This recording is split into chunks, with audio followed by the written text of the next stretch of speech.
Welcome to student tutorial.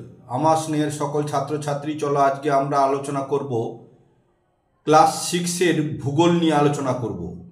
Class 6-এর ভূগোল নিয়ে রায় মার্টিনের যে প্রশ্ন বিচিত্রা 2025 সালে বের করেছে, সেই 25 সালের প্রশ্ন বিচিত্রার দ্বিতীয় পর্যায়ক্রমিক মূল্যায়ন সেকেন্ড সামেটিভ এর ভূগোল নিয়ে আলোচনা করব।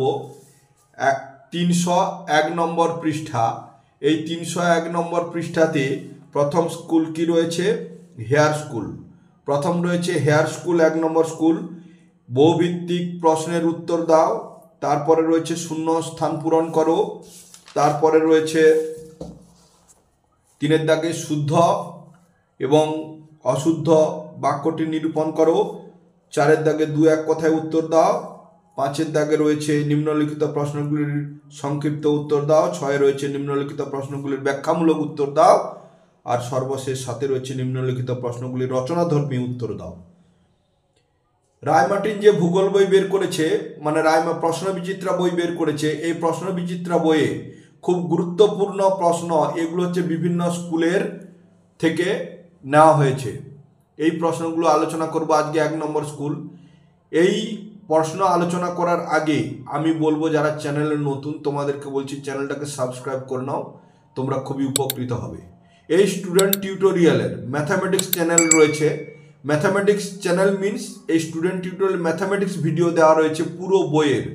যারা যারা দেখনি তাদের জন্য আমি ডেসক্রিপশন বক্সে লিঙ্ক দিয়ে দিচ্ছি, দেখে ভালো করে শিখে নিও, শিখতে পারবে, খুব ভালো নম্বরও পাবে। 80 থেকে 100% নম্বর সবাই পাচ্ছে। চলো আমি এইটা আজকে 1 নম্বর স্কুল হেয়ার স্কুল নিয়ে আলোচনা করে নিচ্ছি। স্টুডেন্ট টিউটোরিয়াল ষষ্ঠ শ্রেণী ভূগোল, রায় মার্টিন 2025 প্রশ্ন বিচিত্রা second summative, 1 number school hair school. তার প্রথমে কি রয়েছে? 1 বহুভিত্তিক বিকল্প প্রশ্নের সঠিক উত্তরটি নির্বাচন করো 10টি। 1 পৃথিবীর ভূত্বক গঠনের মূল উপাদান, এটা সিলিকন উত্তর হবে। 2 বেতার তরঙ্গ বায়ুমণ্ডলের যে স্তর থেকে প্রতিফলিত হয় তা হলো এক্সোস্ফিয়ার, ডিটা উত্তর। 3 আন্টার্কটিকা তথা পৃথিবীর দীর্ঘতম হিমবাহ হলো ল্যাম্বার্ট। 4 হচ্ছে বৈজ্ঞানিকরা আন্টার্কটিকায় গবেষণার জন্য যান বসন্তকালে। 5 দাগে পৃথিবীর অ্যালবেডোর পরিমাণ হলো 51%। নেক্সট প্রশ্ন, বায়ুর আর্দ্রতা পরিমাপক যন্ত্র হলো 7 দাগে হাইগ্রোমিটার। নেক্সট, পশ্চিমবঙ্গে গ্রীষ্মকালীন বজ্র বিদ্যুৎ সহ ঝড় বৃষ্টিকে বলে কালবৈশাখী। এটা হচ্ছে এ আম্রবৃষ্টি, বি বরদৈছিলা, আন্ধি কালবৈশাখী, কালবৈশাখী বলা হয়। এরপরে দক্ষিণ ভারতের সর্বাধিক উর্বর মাটি হলো কালো মাটি। কালো মাটি হচ্ছে সর্বাধিক উর্বর। নেক্সট, ভারতের ক্রান্তীয় চিরসবুজ অরণ্য দেখা যায় উত্তর পূর্ব অঞ্চলে, ডিপটা। জলদাপাড়া হলো ভারতের একটি অভয়ারণ্য। এরপরে শূন্যস্থান রয়েছে, শূন্যস্থান পূরণ করতে হবে। শূন্যস্থান যে কোনো 8টি।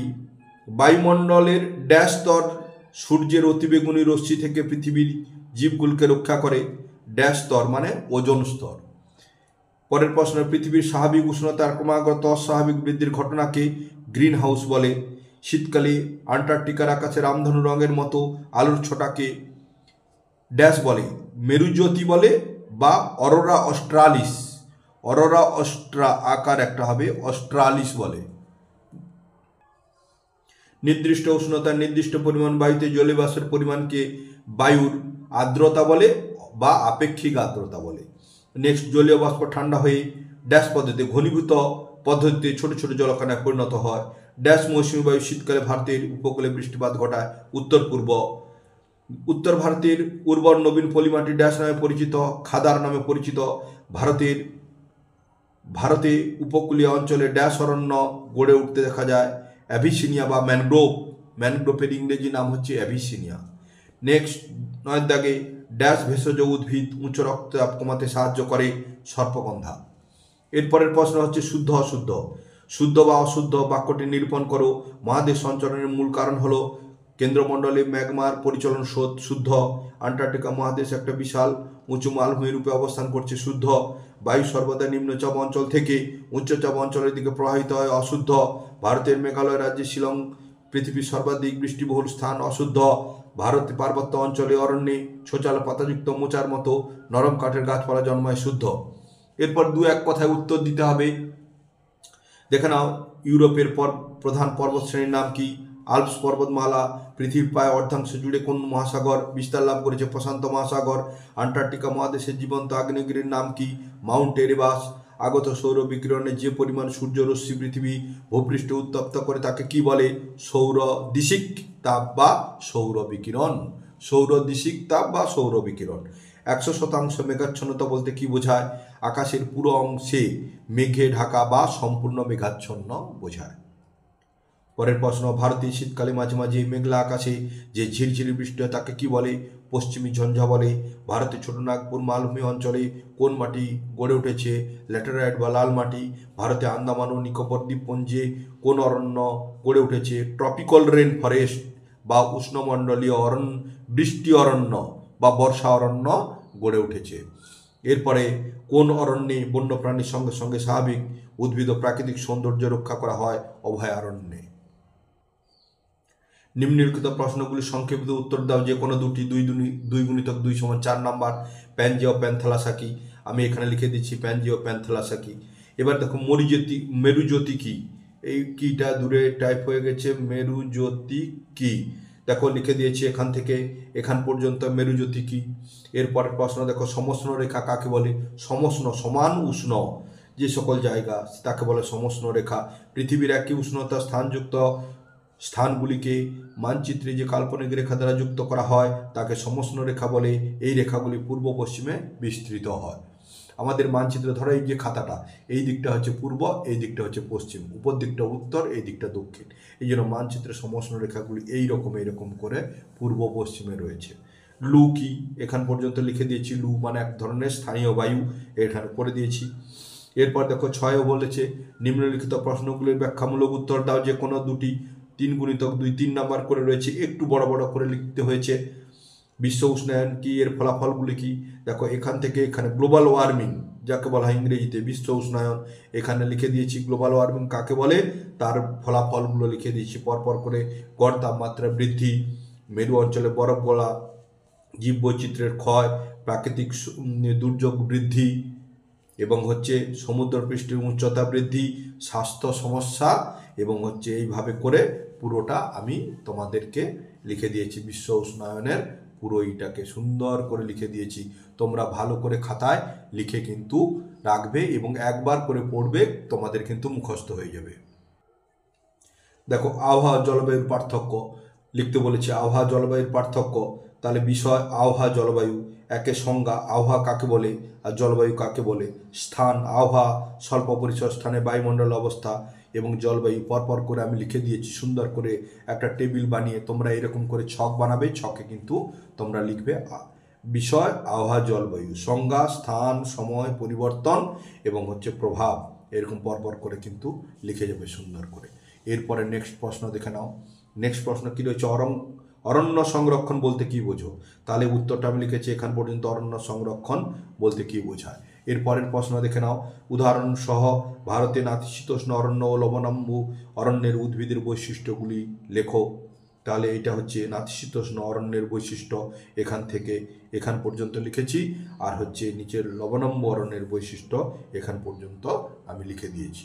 সুন্দর করে খাতায় তুলবে, একবার করে পড়বে, মুখস্থ হয়ে যাবে এবং এই প্রশ্নগুলো ম্যাক্সিমাম তোমাদের কমন আসবে। আমি তোমাদের সাজেশান দিয়ে দেবো। সাজেশান এবারে কিন্তু খুব ভালো লেগেছে। দেখো, 7 নম্বর নিম্নলিখিত প্রশ্নগুলি রচনাধর্মী। 5 নম্বর, দুটি প্রশ্নে 5 নম্বর করে, 5 × 10। বায়ুমণ্ডলের, দেখো বায়ুমণ্ডলের স্তর বিন্যাস করো।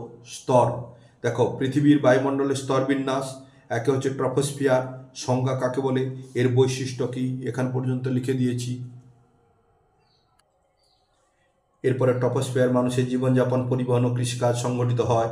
এই স্তরের উপরের সীমানাকে ট্রপোপজ বলে। এরপরে স্ট্র্যাটোস্ফিয়ার, সংজ্ঞা দিয়েছি, বিস্তার দিয়েছি, বৈশিষ্ট্য লিখে দিয়েছি। এটা হচ্ছে স্ট্র্যাটোস্ফিয়ার। এরপরে মেসোস্ফিয়ার, দেখো সংজ্ঞা লিখেছি, বিস্তার কতদূর লিখে দিয়েছি, এরপরে এর বৈশিষ্ট্য লিখে দিয়েছি। এরপরে দেখো থার্মোস্ফিয়ার, থার্মোস্ফিয়ারের কাকে বলে লিখেছি, এরপরে বিস্তার লিখে দিয়েছি, বৈশিষ্ট্য এখান পর্যন্ত লিখে দিয়েছি। এরপরে 5 নম্বর এক্সোস্ফিয়ার, সংজ্ঞা এবং লিখে দিয়েছি এর বিস্তার, বৈশিষ্ট্য। এরপর সর্বশেষ হচ্ছে ম্যাগনেটোস্ফিয়ার। এই যে ম্যাগনেটোস্ফিয়ার কাকে বলে এবং বিস্তার এবং হচ্ছে বৈশিষ্ট্য লিখে দিয়েছি। এইটা তোমরা সুন্দর করে তুলে রাখবে, একবার করে পড়বে, মুখস্থ হয়ে যাবে, একবার সহজ ভাষায় লিখেছি। এরপর দেখো 2 হচ্ছে পৃথিবীর তাপমণ্ডলের বা তাপমণ্ডলকে উষ্ণমণ্ডল বলা হয়, তার বিবরণ দিতে বলেছে। দেখো উত্তর, উষ্ণমণ্ডলের নিরক্ষর 0 ডিগ্রি থেকে কর্কটক্রান্তি রেখা 23 ডিগ্রি 23.5 ডিগ্রি মানে কি 23.5 ডিগ্রি এইরকম করে বলা হয়, 23.5 ডিগ্রি উত্তর, এবং মকরক্রান্তি রেখা 23.5 ডিগ্রি দক্ষিণ পর্যন্ত বিস্তৃত। এই অঞ্চলে সূর্যের কিরণ সারা বছর প্রায় লম্বভাবে পড়ে, ফলে ভূপৃষ্ঠ সবচেয়ে বেশি উত্তপ্ত হয়। এর ফলে গড় তাপমাত্রা 25 ডিগ্রি থেকে 35 ডিগ্রি সেলসিয়াস পর্যন্ত হয়ে থাকে। এখানে বৃষ্টিপাত নিয়মিত হলেও শীতের প্রকোপ তেমন দেখা যায় না। এরপরে দেখো এখান থেকে এটা লিখেছি পরপর করে, তোমাদের এইখান পর্যন্ত তোমাদের করতে হবে উষ্ণমণ্ডল বা তাপমণ্ডল সম্পর্কে। তোমরা সুন্দর করে লিখে নেবে, এই দেখে দেখে বা স্ক্রিনশট দিয়ে লিখে নেবে, এবং অথবা তোমরা করে নেবে, ডাউনলোড করে নেবে। 3 নম্বর দেখো, ভারতের জলবায়ুতে মৌসুমী বায়ুর প্রভাব আলোচনা করো। ভারতের জলবায়ুতে মৌসুমী বায়ুর প্রভাব আমি এখানে দেখো পরপর লিখেছি। ভারতের এইখানে একটা প্রথমে ভূমিকা দিয়েছি, তারপর প্রথমত এই যে লিখে দিয়েছি পুরো 2 নম্বর 3 নম্বর করে পয়েন্ট দিয়ে দিয়ে আমি এইখান পর্যন্ত লিখেছি। সুন্দর করে তোমরা কিন্তু এটা লিখে নেবে, সুন্দর করে লিখে নেবে। এখান থেকে এখান পর্যন্ত যা দিয়েছি একবার পড়বে, মুখস্থ হয়ে যাবে। একবার খাতায় কিন্তু লিখে রাখবে, পরীক্ষাতে দিতে যাওয়ার সময় শুধু সেই দিনে একবার করে পড়ে চলে যাবে, হয়ে যাবে একবার সুন্দর। এরপরে নেক্সট প্রশ্ন দেখো 4 দাগে, অরণ্য আমাদের বন্ধু বক্তব্যটি ব্যাখ্যা করো। তাহলে দেখো অরণ্য আমাদের বন্ধু এখান থেকে করেছি, তারপরে পয়েন্ট দিয়ে করেছি। দেখে নাও, জ্বালানি কাঠ থেকে জ্বালানি কাঠ, 2 নম্বর দূষণ রোধ, 3 নম্বর মাটি ক্ষয় রোধ, 4 নম্বর বৃষ্টিপাত ঘটায়, এরকম করে পয়েন্ট দিয়ে আমি করে দিয়েছি। 5 বন্যা নিয়ন্ত্রণ, 6 উপজাত দ্রব্য, 7 বাস্তুতন্ত্রের ভারসাম্য রক্ষা, 8 শিল্পের উপকরণ সরবরাহ, 6 ঝড়ের গতি কমায়, 10 হচ্ছে জীবিকার উৎস। এইরকম করে লিখে নেবে। লিখে নেওয়ার পর শেষে লিখবে, এই কারণে বলা হয় অরণ্য প্রকৃত অর্থে আমাদের পরম বন্ধু। তোমরা চ্যানেলটাকে সাবস্ক্রাইব করে নাও, আর পাশে থাকা বেল আইকনটি অবশ্যই অন করে রাখবে, কারণ বেল আইকনটি অন করে নিলে আমি যখন তোমাদের ভিডিও দেব তখন তোমাদের কাছে কিন্তু পৌঁছে যাবে, যথাসময়ে পৌঁছে যাবে। তোমরা সেগুলো ভালো করে দেখে খুব ভালো নাম্বার পাবে, খুব ভালো নাম্বার আমি বলতেছি। এইগুলো যদি লেখো একবারে পুরো তোমাদের একবারে 50 নাম্বারের যে সামেটিভ পরীক্ষা হবে 50-এর 50 বহু ছেলে মেয়ে পাচ্ছে। ভালো থেকো, সুস্থ থেকো। নেক্সট ভিডিওতে আবার দেখা হবে। Thank you watching the video, by.